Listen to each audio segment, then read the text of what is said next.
Hello friends, welcome to my channel. I am doctor Bharti. अभी बहुत ज़्यादा गर्मी पड़ रही है। गर्मी की वजह से हम लोग ठंडा खा पी ले रहे हैं।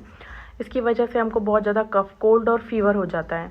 ठीक है, इसके बाद आप एंटीबायोटिक्स लेते हैं, उसके बाद भी आपका फीवर ठीक नहीं होता, कफ कोल्ड ठीक नहीं होता और ये लंबा चलता है। तो आप एंटीबायोटिक्स का यूज़ ना करते हुए होम्योपैथिक मेडिसिन का यूज़ कीजिए।